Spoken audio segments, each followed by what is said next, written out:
शोधकर्ता रीमा दादा ने कहा है कि अब एम्स लाउंज को एयरपोर्ट जैसा बनाया जाएगा। मरीजों को नए waiting hall, air condition lounge और ई बस की सुविधा मिलेगी, जिसमें एक बार में 500 लोग लाउंज में ठहर सकेंगे। इससे एक दिन में 5000 से अधिक लोग टॉयलेट, वेंडिंग मशीन और एयर कंडीशनड बस की सुविधा का उपयोग कर सकेंगे।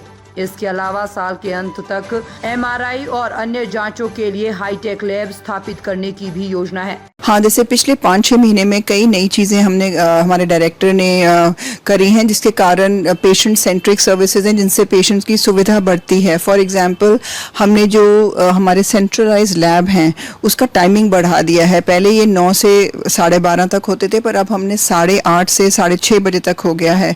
तो अगर कोई मरीज़ यहाँ दिखाता है और वो जब तक फ्री होता है डॉक्टर को दिखा के 12-1 बज जाते हैं, तो उसको कभी अगले दिन आना पड़ता था या कभी और आता था दिखाने सैंपल देने के लिए। अब ये फैसिलिटीज़ शाम को 6:30 बजे तक हो गई है, तो वो सैंपल उसी दिन दे सकते हैं। दूसरा, पहले अलग अलग लैब जाना पड़ता था सैंपल डिफरेंट टेस्ट के लिए, परंतु अब सारा कलेक्शंस फैसिलिटीज़ सेंट्रलाइज हो गई हैं। एक जगह सैंपल होगा और हमारा स्टाफ डिफरेंट लैब्स लेके जाएगा। इन एडिशन टू दैट, कई बार हमें कई पर्चे फ़ोटोकॉपी कराने होते हैं, वो हमने हर सेंटर में, डिपार्टमेंट में फ़ोटोकॉपी मशीन लगा दी हैं। हमारे यहाँ अमृत फार्मेसी हैं, जहाँ दवाइयाँ 50 to 90% ऑफ कॉस्ट मिलती हैं, बेस्ट मेडिसिन मिलती हैं, generic medicine. In addition to that, Jan Arogya केंद्र हैं, जहाँ अराउंड 353 मेडिसिन हैं जो टोटली फ्री ऑफ कॉस्ट मिलती हैं। जो कई बहुत महंगी मेडिसिन हैं वो टोटली फ्री ऑफ कॉस्ट मिलती हैं।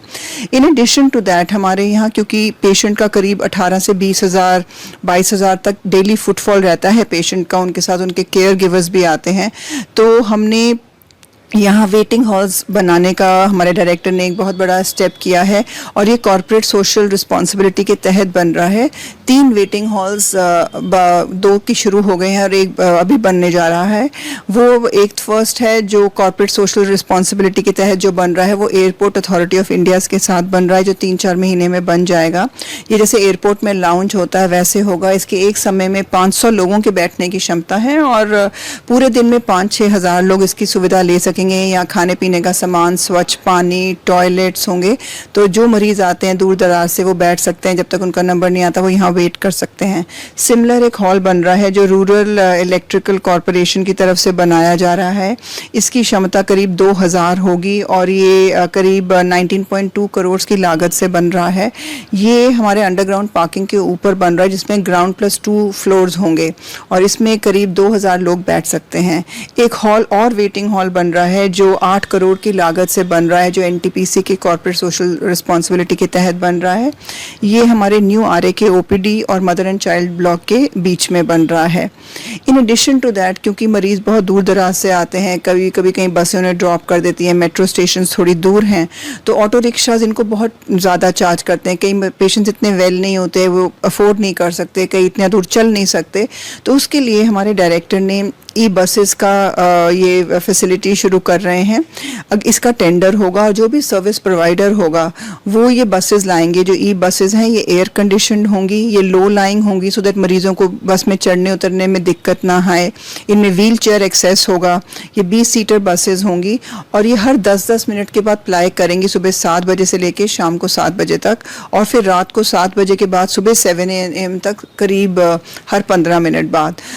इन एडिशन टू दैट, हमारे पास ऑलरेडी ई व्हीकल्स हैं जो हमारी परिक्रमा सर्विस है, जिसका हमने फ्रीक्वेंसी बढ़ा दी है। तो इससे क्या होता है, क्योंकि एम्स 200 एकड़ के ज़मीन पे फैला हुआ है, हमारे कई नए सेंटर्स आए हैं, नए ब्लॉक्स आए हैं। मस्जिद मोड की तरफ हमारा ट्रॉमा सेंटर है, वो रोड के उस पार है, बर्न्स एंड प्लास्टिक वार्ड भी उस तरफ है। तो मरीज़ों को मेट्रो स्टेशन से और कई सेंटर्स के बीच में जाने में दिक्कत नहीं आएगी, क्योंकि इनकी ये सर्विस अवेलेबल होगी। इन एडिशन टू दैट, हमारे डायरेक्टर ने ये प्रपोज किया है और ये सर्विस भी हम शुरू कर रहे हैं वैले पार्किंग की। जैसे आप देखते हैं एम्स के अंदर आते हैं तो इतना ट्रैफिक कंजेशन होता है, कभी कभी इतना नॉइज़ पोल्यूशन होता है। So to minimise the air pollution, noise pollution, to become carbon neutral, हमने ये फैसिलिटी शुरू करी है। एक वैले पार्किंग होगी, सो दैट कारें इधर उधर, नॉइज़ जो इतना होता है, हॉकिंग कंजेशन होता है, वो रुक जाए, और जहाँ आप उतरते हैं वहीं से आपको ये ई व्हीकल्स मिलेंगे। और ये कोई जो सर्विस प्रोवाइडर होगा उनके रिलायबल ड्राइवर्स होंगे जो कारों को एक जगह पार्क करेंगे और फिर आपको उसी जगह से वापस मिल सकती है। तो ये हमारी सर्विस है जो recently, in addition to that हमने कई जो सुविधाएं हैं जैसे कि डायग्नोस्टिक फैसिलिटीज़ हैं, जैसे रेडियोलॉजिकल डायग्नोस्टिक फैसिलिटीज़ जैसे कि एक्सरेज, एमआरआई, इनकी सर्विसेज राउंड द क्लॉक कर दी हैं 24/7 थ्रू आउट द ईयर, जिससे हम इनका ऑप्टिमल यूटिलाइजेशन कर रहे हैं। परंतु फिर भी कभी कभी होता है कि थोड़ा लंबी डेट मिल जाती है क्योंकि सारे डिफरेंट डिपार्टमेंट्स ये फैसिलिटी मांग रहे हैं। पर जैसे न्यूरो का जो एमआरआई है, न्यूरोलॉजी का या कार्डियक, उनके लिए तो हमें 3 हफ्ते या 2 महीने के अंदर डेट मिल जाती है। पर कई जो जनरल एमआरआई है जो सारे डिपार्टमेंट्स प्रिस्क्राइब करते हैं उसमें कभी कभी टाइम लगता है। पर हमारी पूरी कोशिश होती है कि हम ज़्यादा से ज़्यादा पेशेंट्स को सर्विसेज दें और उनको कोई दिक्कत ना आए।